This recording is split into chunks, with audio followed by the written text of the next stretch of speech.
Hey, how's it going, everyone? And welcome back to our weekly Lovecraft Country recap and review show here we do over on the FilmSpeak channel. I'm, of course, one of your hosts, Griffin Schiller, and this is the show where we break down the latest episode of HBO's hit series Lovecraft Country. We're going to be talking about episode number 3 titled Holy Ghost.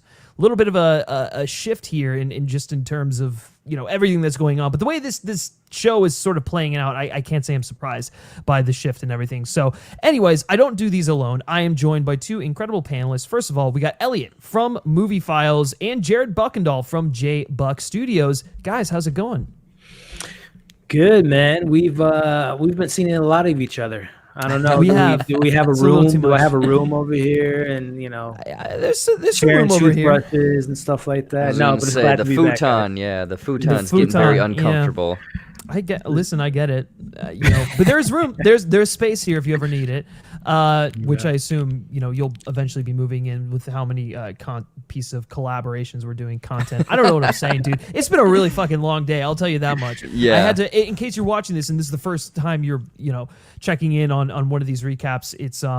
It's a weird place to start. It's a weird intro from us. But also, if you are a regular on the channel, you'll know that I've changed my setup. Oh, God, what's going on? Well, I finally moved back to my apartment, got a new desk, got some new lights, and I switched back to the old trusty Shure SM7B over here. So needless to say, it's going to be a little bit of an adjustment for me, but I am looking forward to it. But anyways, enough about the setup. Let's talk about Lovecraft Country. And the most important thing is we want to hear from you all, and we want to know your thoughts and opinions on tonight's episode down in the comments section below.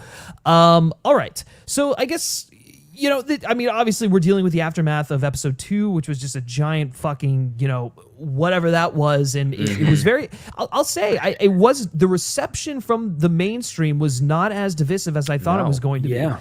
So that kind of surprised me. So heading into episode 3, when we did the recap last week, I had not watched episode 3 yet, and I watched it immediately after we recorded that recap, but I really didn't know what to expect, because I knew it was going into an anthology sort of thing, and then we get into it, and it's basically like a haunted house episode, and I gotta be honest, I loved it. I thought it was really excellent, and I think Jurnee Smollett is unbelievable in this episode, and I know we'll talk about her, but Elliott, starting with you, I guess, what were your overall thoughts on this episode, you know, kind of bouncing back, if you will, from last week? Well, for me, right off the bat, just as an overall package of an episode, it felt so much more similar in tone to the first episode, where I thought this episode balanced more of the, you know, the creepiness, the monsters, in this case, ghosts, but also the racism that's going on with the neighbors moving into the new town, and the police officer and Leti in the back of the truck. So it felt more in line of the first episode. Where again, that second episode, which again, like you said, I was very not surprised, because I still think, even though the second episode wasn't as strong as the first one, there's still great characters, and the last 20 minutes had that emotional pull and the house collapsing. But this episode, just tonally speaking, was just more in line with me than the first episode. So I really enjoyed it, and plus I'm a sucker for haunted house, like anything. It's fun. So I had a really good time with it, and the practical effects with the ghosts, baby heads on grown men. That was so unsettling. It was very much so. I know. It was started going into the weird stuff. I didn't really know what to make of it. I was like, what's like baby heads on the ground? Okay, I get it. Yeah, they were experimented on. And the house was built on the shoulders of, you know, minorities, in this case, specifically African Americans. So, like, yeah, I get what they were going for. It still was kind of funny seeing it. But anyways, Jared, your overall thoughts on the episode? Yeah. This one, I feel like, definitely got more on track. And the funny thing is, I rewatched this a day ago, and the first thought of this episode, because I binged the first 5, so I was straight from 2 to 3, and I was like, this isn't hitting, because again, you know how I thought on 2 was, I didn't like it. I think we were all kind of a little bit lower on it than the general public, so that, I think, it definitely affected my episode 3 viewing. But rewatching this, I really did like this one. I mean, it is a straight up haunted house, possession, there's a monster in the basement type story, and there's also the racist elements that are very much present in the first one, of kind of like, what's scarier, the outside forces or the inside forces of the house. I liked it, and it kind of, I even looked up because it starts the episode with like some like kind of history lesson of these 3 kids going missing. That actually happened, but not exactly that way. It's 3 kids go missing, but they find them later, you know, in like a ditch or something like that. So yeah, I was like, oh, they're kind of playing a little bit into historical elements as well. So yeah, I like this one. It's back. I think it's back on track. Yeah, I totally agree with you. It gave me the same feels and excitement that I got while watching the first one. Still not as good as the first one, but I think it was a little more self-contained. It felt smaller in size, but like again with the messaging, it was just as impactful as that first episode. Especially when that during the house party sequences when they're throwing, when it's basically she's trying to make a statement and say it's like, listen, I have every right to be here. I bought and paid for the house, and these fucking racists are just out there like blowing horns and whatever. And I guess it's sort of like that's when the more what do you call it? The ghostly elements start to emerge and stuff like that. But getting into this thing, they didn't really get to they didn't really acknowledge the George stuff all that much, the Uncle George stuff. There were a few scenes that happened specifically where Tick was talking with his dad about it, but they didn't. I guess they didn't tackle it the way that I thought they were going to, right? Like it sort of like felt like a lot of time had passed, and we do have some time that's passed, and then like it was just sort of like briefly mentioned in passing. And so I'm curious for you guys. Did that bother you at all? Just like sort of the way they handled the repercussions of Uncle George dying at the end of the last episode? Yeah, I'm looking back at my notes, and that was something I noted where they did specify that it was 3 weeks that have passed since episode 2 and 3. And I was asking myself, man, I can understand why they may have not given us certain scenes, like particularly the funeral. Like it would have been nice to see a funeral for Uncle George and see how all that was handled in the news, hearing them come to Hippolyta saying your husband died and this is how he died. I would have liked to have seen that scene. But again, understanding that there's time restraints and they want to get into this kind of new story. And it kind of makes me wonder too. I haven't seen episode 4 or 5, but it almost feels kind of like Uncle George wasn't handled properly. Again, that's such a pivotal character in the way they're kind of just like moving past that to another episode, to another introducing new characters was a little kind of backhanded to me, but it was strange that we really didn't feel his presence as much other than Hippolyta being upset and the daughter Dee being upset and mentioning it here and there. So very interesting to see if he comes back in the mix episode 4 or 5 maybe. Yeah, for sure. Jared? Yeah. I'm glad that you guys caught. I had no clue how much time had really passed. So 3 weeks, I mean, that kind of adds up a little bit more because they're not really in a frantic, like completely breaking down. Sure, they're still, the coffee cups, for example, that still is getting to where George would put them one way and Tick is doing it the other way. So you can see that it's still weighing on them. I thought the opening was his funeral, but that was just a church. Just a church service. So yeah, I was a little bit confused. Yeah, that's the thing is they tackle it a little bit. They are sad. The mother and daughter. The Ouija board spells out George is dead.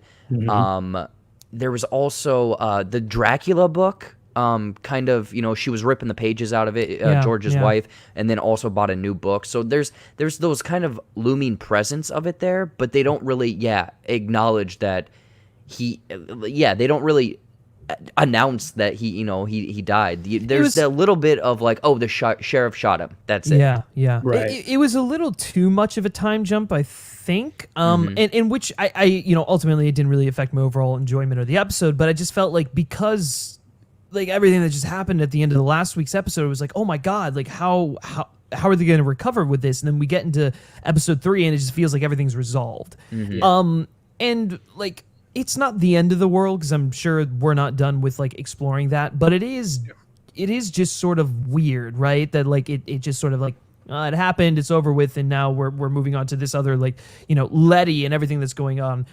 with her. So it was weird, but I thought like I thought it led to some really powerful moments, like the stuff with I forget his wife's name.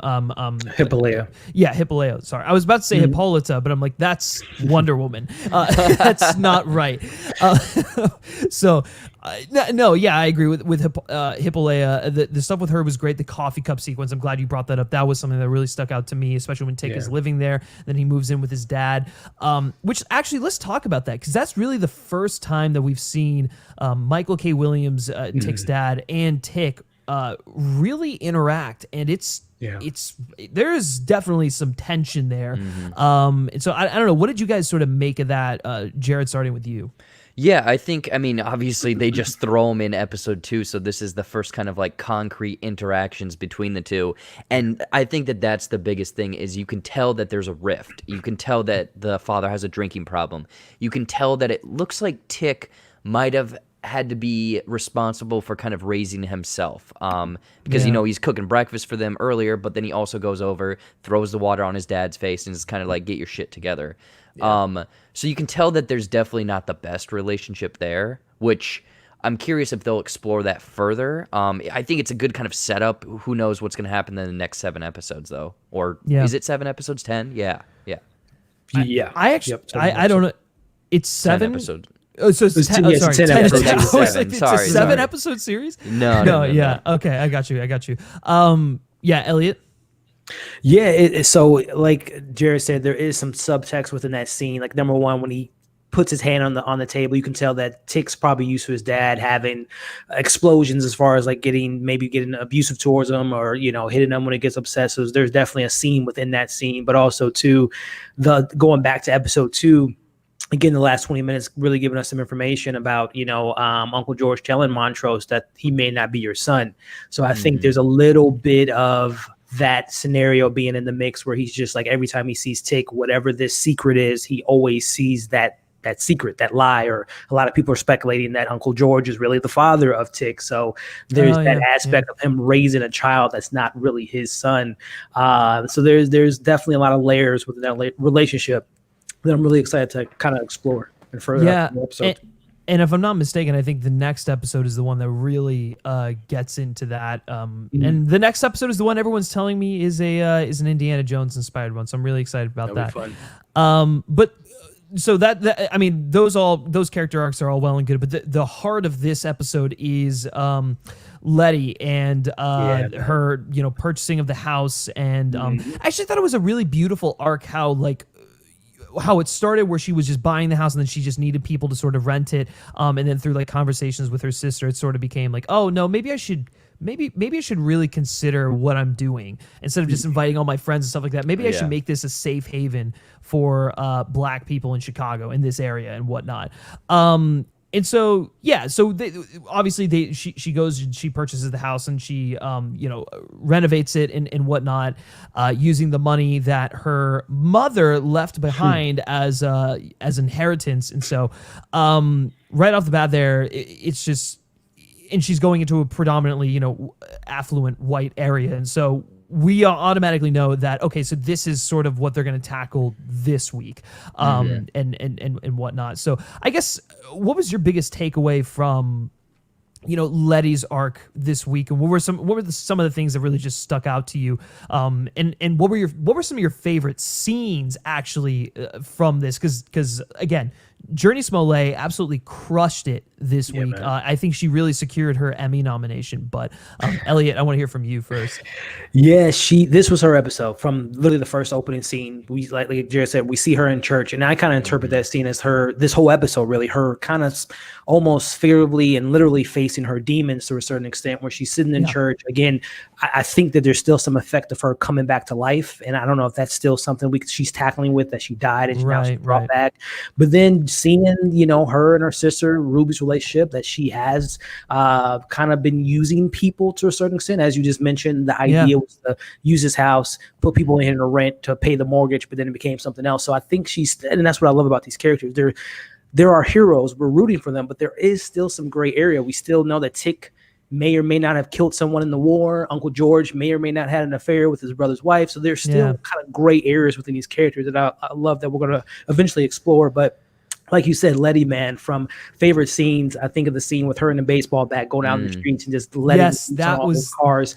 Yeah. I would have lost my mind. Like, I thought that the scene when they put the horn on there was just like maybe an hour or two thing, but they had it for like 4 straight days. Which was crazy.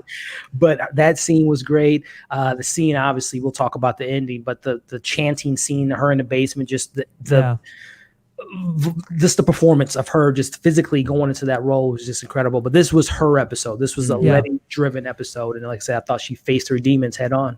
Yeah, I think before we go to Jared, I think the big thing that I loved about this was you're right. She did learn how to be more I guess be a little less selfish in her endeavors. I mean, she literally enlists the help of these of these ghosts to get exorcise the demon in the places. So it's a way she's bringing together the people who were wronged in order to get rid of the evil of this white I guess scientist who experimented on black people and get rid of his presence in the house. I think I loved the ending where it's like all the bodies are in the house that was built on these of all these black people. It's like, okay, well, now it's being built. The tables have turned. It's the reverse, and so now these white bodies underneath, and it's like it's a time for a new era and stuff like that. So I don't know. There was just a lot of stuff like that. Her whole journey the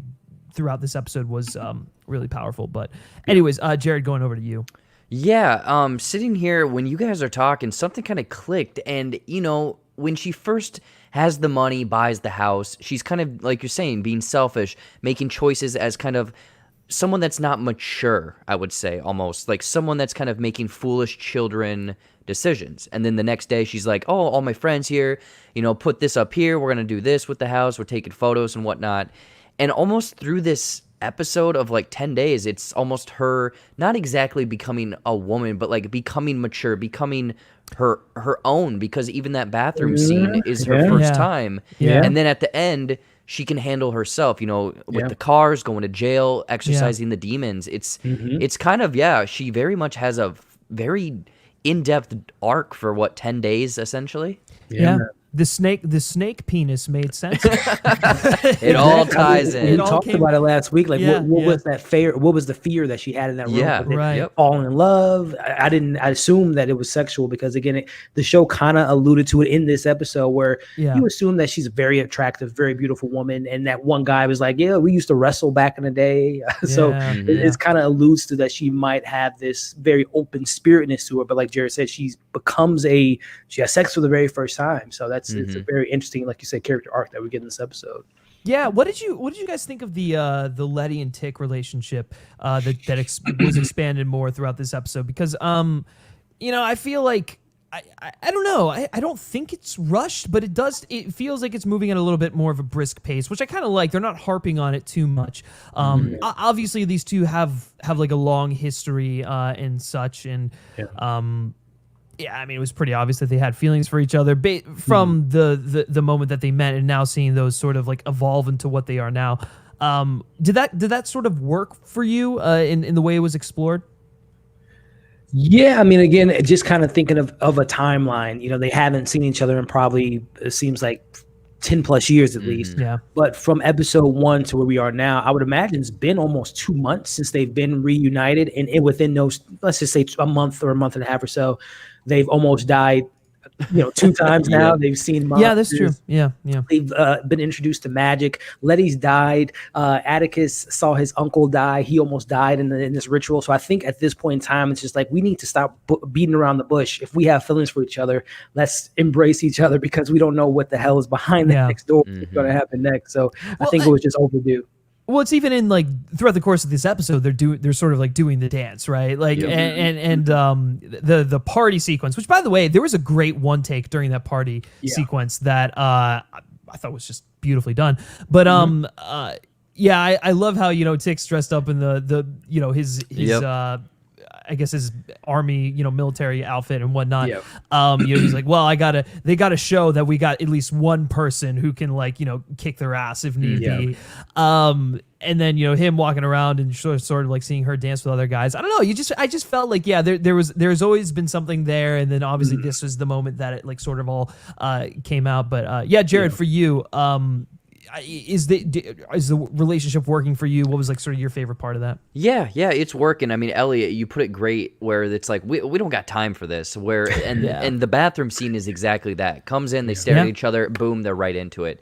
And they are kind of, that shy, like standing by the wall trying to ask the other person to dance. Literally like Tick is on the wall while she's dancing with someone else, and he wants that to be himself. So sure, they've been through intense stuff for a month and a half. So, I think it makes sense. I'm curious on where it goes, maybe if they're gonna actually be a couple, or if this is kind of hey, that just happened that one time. Maybe it shouldn't happen again. Who knows? Yeah, I agree. I mean, I feel like it'd be a little weird, if they weren't together or whatnot. It just feels like that's sort of where the show's going and everything. And I think it makes the most sense for the characters. And you're right, it was probably just like, okay, let's get this out of the way so we can explore more important things in future episodes. And I was okay with that. But then from there, let's go into some of the supernatural, right? Because that was the ghost house and everything. I think one of my favorite parts is when she was sleeping. Ooh, yeah. Yes. And the covers pull. Man, I'm getting a little chills right now thinking about it. The covers pull, and then it goes to her, and then over on the other side, it's the woman with like half of her face gone. And we were talking with Gretchen last week. Yeah, I was like, holy shit, that's scary. We were talking with Gretchen last week, and she was like, oh yeah, that's in episode 5. And I was like, oh, okay, cool. And then it comes up in this episode, and I'm like, what? You lied to me. Yep. I was not expecting this. And so like I loved the sort of like haunting, I guess the hauntings that went on around there. It reminded me a little bit of Hill House in that regard. So I thought that was a nice look. I mean, they probably weren't emulating it, but again, just it being like sort of a haunted house story. So, but yeah, I guess Elliott, what were sort of your takeaway from the supernatural side from it, and what were your favorite parts of that side? It's fantastic to me. So going back to episode 1 with the creatures that we saw, the visual, the practical effects that were used within that brutal scene, we get that carried over to this episode. Again, her mouth just being disformed and his blood so cutting out. The guy in the bathroom with the wrench in his head, his arms kind of half on. Just incredible practical effects, and that's the stuff I love, man. I love good practical effects in my horror genre. So I thought that stuff was really great. It was a nice touch of, again, going back to the racism is the horrific part of the show, but then also the supernatural elements are really living up to the expectations of what I was expecting from the show. So again, practical effects were incredible, and the tension, the scenes were great, man. Like literally, the pulling of the cover reminded me very much so of the first Conjuring film. The hand, the one arm missing, kind of reminds me of Jordan Peele's kind of his production logo at the beginning of it. So maybe a little touch there, but I just thought it was just great, man. Well, even the ending stuff when they're with the what was she? She was a I don't even know what she was. The gold lady. She was like some sort of like an exorcist, priestess or something. But like, you know what I'm saying. But like they call her in, and that to me, the stuff at the end was very Conjuring. Yes, and it was so well done. And but the visual effects with Tick, right, when he's like, get out. Actually, I almost forgot about that. Yeah, thank you for bringing that up. Yeah, that was one of the parts where I was just like, holy shit, man, like really this impressive.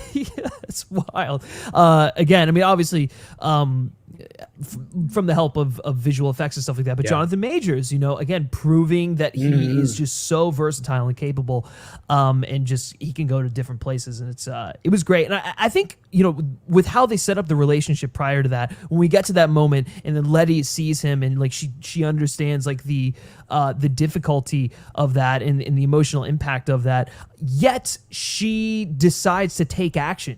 She's like, well, we have, even if he dies, which she doesn't want that to happen, it's like, I have to do this. And so again, kind of going back to the thematics here, that was sort of her coming into her own without the help of anyone else, right? Because the lady's dead, and stuff. So yeah, I don't know. I loved how that all sort of worked, and I think the catalyst for that was the party where the horns were going on, and then she saw the cross, and then she broke the windows.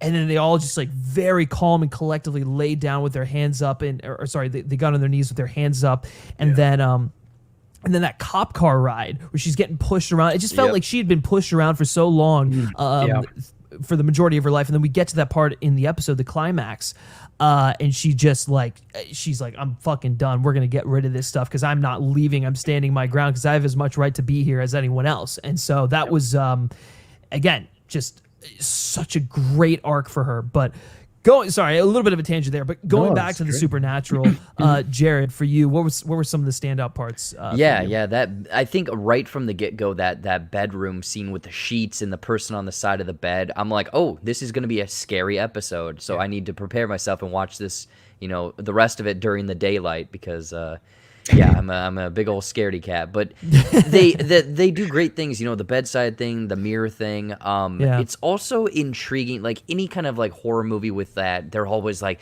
look at the newspaper articles, and when the cop is always asking about the house, there's something off going on with the house, and then you find Leti at that kind of bar, restaurant, whatever, with all of the newspaper articles and doing this research of like all these people are missing, and kind of it's almost a little bit of like solving a crime because she's like, all these people went missing on the south side. This guy's friends with this guy. He worked on the south side. Are they kidnapping people and giving him test subjects essentially? So like that kind of explains why there's these weird things in the house.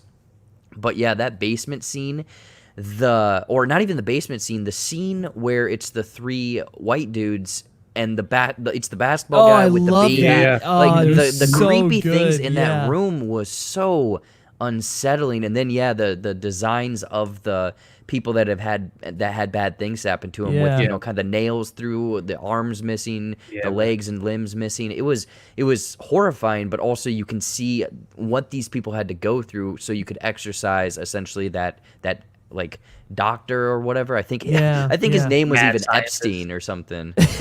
I'm dead serious. I'm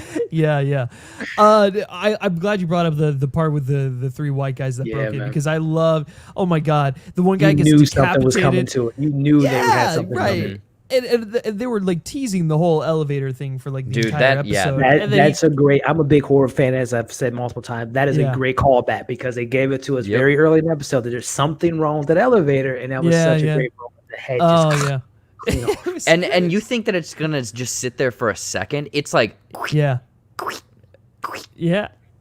one more.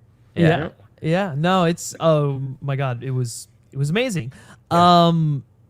But okay, so the horror stuff was great. It was like sort of like another monster of the week, but in sort of like highlighting the just the monsters of racism and stuff like that. So we get that, but then we also get oh god, why am I blanking on her name? Abby Lee's character. Damn it. Why am I blanking on her name? Which one? Gosh, the one who Abby Lee plays, the one from the Sons of Adam plays.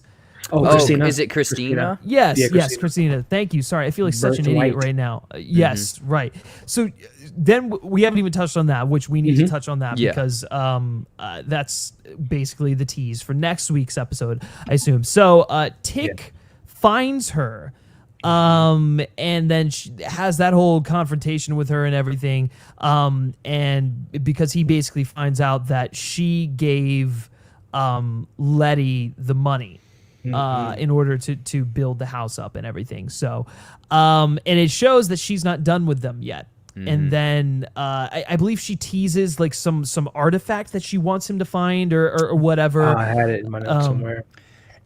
I wonder if it's that thing that, was it Ruby or no, it was George's wife ran into that golden like solar system. That's a great point, Jared. Yeah, we don't see her the rest of the episode, which I think ties into the Indiana Jones episode, and she might have gone missing to another dimension, maybe. But that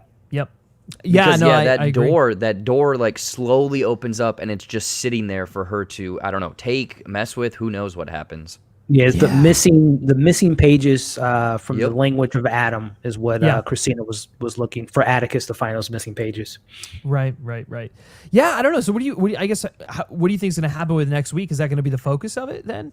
Yeah, I think so, man. Because again, Christina's behind manipulating them. She had the real estate agent show, which I guess is going to really play into that whole tunnel scene that we saw Yep. under the house. Yeah, I keep Christina thinking about that. Yeah. intentionally made Letitia buy that house, so there's some type of something that she wants them to kind of conjure up or bring back to light. So Right. yeah, Christina is definitely, is she a friend? Is she a foe? It's We blurring still the don't lines. know. I mean, that's the thing. Is like from the moment we met her, it's like we know that she has ulterior motives. Does she actually care about these guys? Right? Like, I mean, I feel like I don't know. It's like, is she automatically bad just because of the fact that she was, with the Sons of Adam for so long, or is she kind of breaking the mold and like trying to? I don't know, because I mean she was so oppressed there for a long time, being a woman. So now with her father dead and everything, I don't know. I'm just that whole dynamic with her and how she sort of ties into it is really fascinating. I feel like that's going to be the through line that sort of carries on throughout the rest of the season. I guess a question I have for you guys too, and someone actually brought it up in one of the comments was, do you guys? And I don't know if Jared might know this with episode 4 and 5, but we've never seen Christina and that William guy in the same scene. So some people are maybe speculating that Christina is magically presenting herself as William. I don't know if that plays anything into the storyline, but I don't know if that's something that maybe Jared. I don't know if you want. I'm going to be honest. I don't know yet. So I can't comment on that. But yeah, the end of this episode, it does a great job of, like you're saying, Griffin, setting up what maybe the next episode is going to be. There's missing pages. There's something in the house that she needs. And there's that hidden dungeon chamber with like not only the 3 bodies that, went missing in the house in this episode, but it looks like dozens of skeletons in this 4th floor. Right. Well, I think that's the thing. That I assume that they're the skeletons of the black people that were experimented on, and then seeing the new bodies, the new additions to that, seeing how they were like the 3 white guys. I feel like that was symbolic in that regard. But I don't think that it is. I don't think it's going to tie into anything else really. That sort of tunnel area. There might be another area. I have no idea. So we'll have to wait and see for next week. But it is interesting. She's a character. Christina is a character that just like is really fascinating to me. And when Tick pulls out the gun and she like freezes him and everything, I was like, oh, and shit. that's a whole nother thing. Is she mentions kind of this thing of spells. Everyone can spend a whole time of their life having one certain thing. Her father essentially had invulnerability, had to let that go while trying to open up the garden. So kind of like, does she have this power over people? She could just make them do whatever. Is that why the car flipped? Was she able to do that with the car in episode 1? Yeah, I mean, I don't know. I mean, that probably is her gift that she can, manipulate stuff like that. But I don't know. I'm just really curious to see if Tick has one, or like what his gift is, or whatever. Because he, again, if we're to believe that he is the descendant of the guy that they worship or whatever, then he probably has some sort of abilities too. So, and I feel like that'll be something that maybe gets explored in next week's episode a little bit. Excuse me. I don't know for sure, but but anyways, and the dynamic she has with Tick, I think is one of the more interesting parts, given the fact that they're like from the same sort of environment, or they're from the same heritage, I guess I should say, but so that was interesting there. But I don't know. Was there anything else with this episode that you guys wanted to sort of touch on specifically? The only thing that I put it as a negative as far as scenes, and we talked about the visuals being great, but the scene with the scientists when Leti was in the dark room and the face came up out of the ground. Oh, my house! I thought that scene Scooby-Doo all over, very man. cheesy, very cartoonish. I did not like that scene at all. I got big Scooby-Doo and Gran Torino vibes. That's basically what I got out of that one. Yeah. Yeah, no, that was. But besides that, everything else was pretty pretty top notch for me. Yeah, No, for sure. I'm glad you brought that up, Elliot, because it's like her frantically putting these pictures together. I'm like, what is it gonna make? And then it's like, hello. Because that was actually a really good scene. You know, outside of the reveal. It would have been nice if like a body came crawling on the ground, disfigured, but it was just a. Which I mean, they show his body. Ghost. Yeah, they show his body later, so it's like, why didn't they just repurpose that? Yeah. Yeah. What'd you guys make of the Ouija board scene? That was, I forgot to mention that. So we assume that was the ghost manipulating the board, but was that somehow is Uncle George's spirit still out the question. there trying to communicate through them? Because again, I don't know what the point of that board was to be like George is dead. Like who's was the scientist is doing that? How would the scientists know that George is dead? That was a very interesting scene. Yeah, I'm curious to see if it kind of plays into you know, future weeks or stuff like that, or if we get other, you know, sort of George resurgences and whatnot. But yeah, I don't know, Jared, did you have what did you make of that scene specifically? I mean, obviously it adds to the creep factor. It adds to there's a possession in the house. But yeah, trying to think, it's like the mother and daughter already know that George died. It wasn't like, oh, he's missing, we don't know where he's at, and then the board reveals that he's dead. Like, they already know. So I'm kind of I think there might be something there, but I don't know what it would be. I mean, like you're saying, is it him? But why would he say that he's dead? George is dead. Yeah, I don't know. It could have been the ghost, just the you know, the main guy, the mean evil guy, spirited. Right? Yeah, the mean spirit just messing with them. But yeah, I don't know. The other thing I wanted to bring up was the stuff at the end with the reporter when she's going around, and specifically, I just loved, and I know we've already touched on the bodies in the dungeon, but the way that shot sort of goes down the elevator, it was for whatever reason that whole thing just reminded me of the Tower of Terror at Disney World. It was just like the way it sort of happened with the ghosts in there, and then like just the framing of it. It was really, I don't know, it was really interesting. And again, actually, I think there were symbols on the walls too that were very similar to the Christina symbol when she locked Atticus in that room. So there is some connection. There's definitely a connection there. There's definitely some sort of magic in the house from what it looks like. Yeah. So, anyways, nothing. Anything else to add before we close this out? Or I guess final thoughts, just overall on the episodes, and then we'll start to close this out. Starting with you, Elliott. Yeah, again, it was a strong episode. Again, nothing, didn't hate episode 2, but just the tone was just kind of all over the place for me. But this episode really went back to harkening back to that first episode. But again, like you said up top, this was Letitia's episode from beginning to end. She didn't need Atticus to save her, which we've known that twice now. She saved them in the woods, essentially in the cabin. Yeah. And then now, so she doesn't need anyone to save her, which I love that we get a strong female presence of someone who doesn't rely on being saved. She takes care of things herself. So I love that. And again, this episode really fleshed her out to me. She's my favorite character. I don't know if you guys have favorite characters so far, but she is by far my favorite character, Letitia effing Lewis, as the called her. But yeah, I thought she was great. And again, the visuals were really great. And this opens the door to, again, where did Hippolyta go? You know, is Dee, you know, with her mom missing now, what's her, is she going to be looking for her mom? Is she going to go to wherever her mom is? So there's still a lot of meat on the bone, per se. And I'm really excited to see what episode 4 has to deliver. Yeah. Same. Jared? Yeah, I again was not too high on episode 2, so I was like, oh, how are they going to turn this around? But this one is, I think, right back on track with where episode 1 was, you know, throwing in some creep factor with a haunted house vibe, a great storyline or arc for Leti as well, and making her, you know, just a lovable character from being fun-loving, you know, all of the characters coming in the house, but also badass when she wrecks all the cars, goes to jail, deals with all that, especially the very end scene with the essentially exorcism and stuff.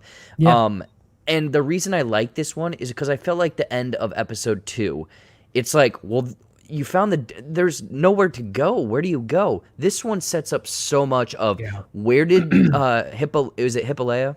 Yeah. Where did she go? what artifact was that? What are these pages? What is Christina doing? What is the basement? Why the house? So I think that this one gives you so many questions, and that's what I'm excited to see what happens in 4, 5, 6, 7. Who knows how many, the rest of the episodes. Oh yeah, for sure. No, I agree with a lot of what you said. Just quickly echoing. It definitely got back on track. I love the haunted house stuff. That was a great sort of like subgenre to dive into, especially with the social commentary that they were tackling. I loved getting a little bit more of the relationship between Tick and Leti. Obviously, it was Letitia's episode, and she just fucking killed it. Obviously, Jurnee Smollett is just unbelievable, and I agree. I think she might be my favorite character, or it's a tie between her and Tick. I just feel like we haven't gotten that extra. We got a little bit of him in a little bit of from Tick in episode 2 with his heritage and stuff like that. But I want that like personal episode. I want to get to know him as like a human being a little bit more. What happened at the war? We still don't know what happened. Exactly that, and I think that's something they'll definitely explore later on. But I mean, even so, I just think it was a phenomenal episode. The stuff we didn't touch on, with her sister, I thought was also really great. That was it was a great scene, catalyst for for a lot of stuff. But solid episode. Really enjoyed it. Probably my second favorite of the season so far. But the most important thing is, guys, what did you all think? You Lovecraft fans out there who are watching this, do you think that the show kind of returned to form a little bit after a quick detour in episode 2? What's going on with the house? How do you think things are going to play out in episode 4? We want to hear all your thoughts and opinions down in the comments section below. Thank you to my 2 panelists for joining me today, Jared, Elliott. Jared, where can everyone find you? Yeah, you guys can find me here on YouTube at JBuck Studios. Griffin, thank you as always for inviting me on for this. But yeah, you guys jump over to my channel. It's reviews, reactions, ridiculousness. I also do breakdowns of these episodes along with a ton of movie reviews and a live show every Tuesday. Otherwise, follow my social media, which I'm sure is down in the description, at Jared Buckendall on Twitter and Instagram. Yeah, there you go. Check him out. And Mr. Elliott, Movie Files. Where can everyone find you? Hey, man, I always look forward to these conversations with you guys every week. So thank you again for having me on. But yeah, you guys can find me on YouTube at Movie Files. This is a really cool week for TV shows. We're getting the return of The Boys season 2 on Friday. Still We're gotta also watch getting that. the new Ridley Scott Raised by Wolves show on HBO Max, which I'm really interested to see where that goes. So I'm excited to check that out this week and maybe talk to these 2 great guys later as well. But yeah, guys, find me on YouTube, Instagram, Facebook, Twitter, all those fun websites. But thank you again for having me on, Griffin. Yeah, for sure. And guys, we will be back here next week with another Lovecraft recap. So you're definitely going to want to stay subscribed to the channel for that. Or if you're new to the channel, be sure to subscribe to it so you don't miss another recap of Lovecraft Country and all the great movie and television related coverage we have going on here at the FilmSpeak channel. If you haven't done so already, be sure to like this video, share with your Lovecraft Country loving friends, and all that good stuff. And then you can also like FilmSpeak on Facebook, follow us on Twitter simply by searching FilmSpeak. And lastly, if you like me specifically and you like what I have to say, you can give me a follow on Twitter at Griff Schiller. All right, guys, that's going to do it for this recap and review of Lovecraft Country Season 1, Episode 3, titled Holy Ghost. And we will catch you next week. Take care.